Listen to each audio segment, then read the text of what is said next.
The previous time something like this occurred, things didn't exactly turn out well. And that's the ongoing challenge for Meghan Markle. It seems every time she makes progress, something inevitably pulls her back. And you know what? It's apparently never her responsibility. As always, allow me to break it down. Good morning, everyone. Lovely to have you here with me today. A warm welcome to all our new subscribers as well. I don't know about you, but can I just share something that's been on my mind? This feels important.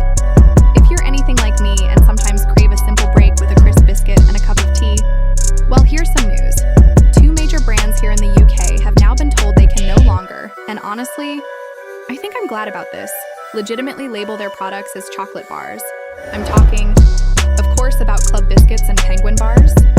Remember the slogan, pick up a penguin? Well, apparently there's now so little actual chocolate coating these treats that it's considered misleading to call them chocolate bars.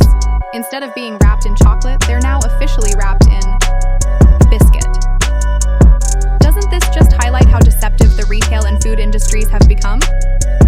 No matter where you look, it's shrinkflation. Everything seems to be declining in quality. There's hardly anything genuine left. You walk away wondering, why would you keep buying it if it's not what it used to be? The whole appeal was that rich, generous coating of delicious milk chocolate, right? Exactly. Some might say they're no longer willing to invest in this particular brand. And of course, in a broader sense, we're talking about Meghan Markle herself. You have to look at the bigger picture here. Because as I mentioned, every time Meghan tries to make a move, whether it's a fashion appearance in Paris, delivering a speech, or accepting a humanitarian award, there's inevitably some kind of backlash. And in Meghan's view, it's never her responsibility. There's always someone else to point a finger at, something that went wrong, circumstances beyond her control, that kind of narrative. Now, the last time Meghan truly made headway with a respected glossy magazine, some would argue, was with Vogue, when she became the first royal guest editor. And they love boasting about that, don't they? Claiming it was the highest-selling issue in the magazine's history. Total nonsense if you think about it, because it didn't actually sell. They gave away thousands of copies, as I've pointed out before. It really irritates me that they still promote that idea. But anyway, forces for change, it was a major project. And yet she chose not to include the most significant woman of all, Queen Elizabeth. No, she preferred to leave that space empty.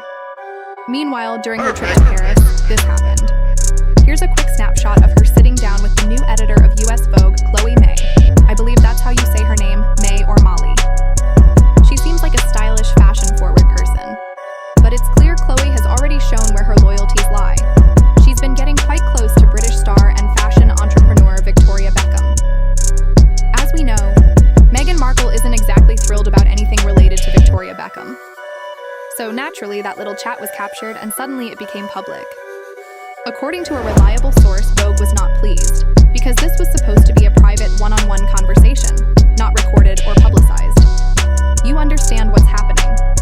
Khloe apparently wasn't pleased with the situation, and neither were the top executives at Condé Nast, the parent company of Vogue. Let's not forget, they were there to celebrate an entirely different occasion.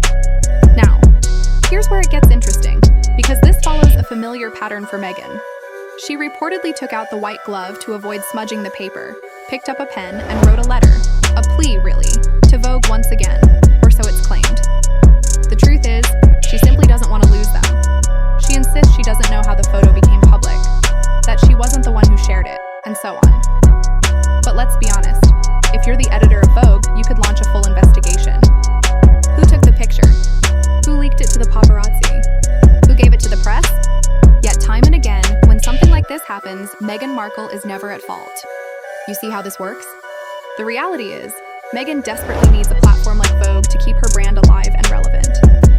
But with less than a month until her Christmas special is set to air, or come to the boil, as they say, there's surprisingly little media buzz. No preview clips, no behind-the-scenes content, and certainly no major interviews scheduled to build the necessary publicity for the upcoming show. And apparently, there's more than one photo from that meeting. Would anyone be surprised if those also mysteriously find their way into the global media, especially if Khloe doesn't respond to Meghan's letter? You see how this game is played? They were seen right in the heart of London,